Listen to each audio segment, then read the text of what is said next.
Naye naibu wa rais Profesa Kithure Kindiki amesema ushirikiano wa sekta za kibinafsi na umma utawezesha taifa kupata rasilimali hitajika, hasa wakati huu serikali inapojiandaa kupandisha hadhi ya taifa. Kindiki amedokeza kuwa teknolojia, elimu bora, uboreshaji wa miundo mbinu na pia uzalishaji wa chakula kwa wingi utahakikisha uchumi unaboreka na taifa kustawi zaidi. Fred Wambua na taarifa hiyo.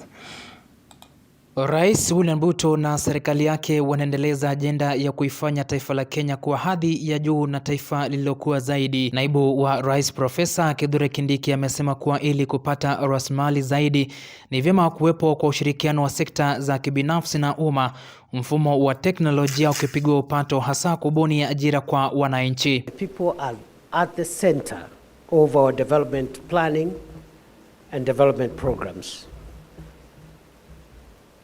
We also believe technology is going to play a great role in this transformation. And thirdly, we believe that partnerships are going to play a crucial role in Kenya's transformation, for the simple fact that as the world is realizing, public sector resources are not enough for the kind of needs that our nations have.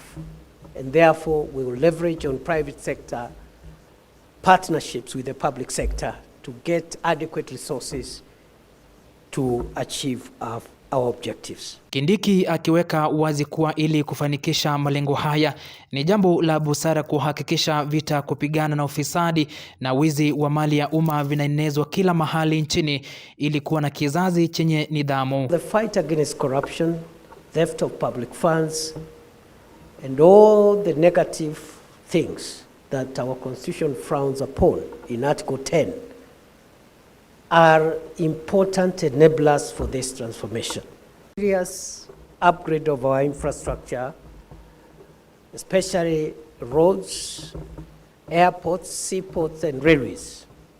We have a very ambitious program to expand the road networks in Kenya, to elongate the railway from where it is in Naivasha into the border with Uganda, to modernize our main seaport in Mombasa and our second port in Lamu, and also to put up a new international airport. Aidha, ikizingatiwa kuwa mamilioni ya Wakenya bado wanaishi katika kiwango cha chini, Kindiki amesema njia mojawapo ni kubuni njia za kuzalisha chakula kwa wingi na ajira mashambani. Agriculture and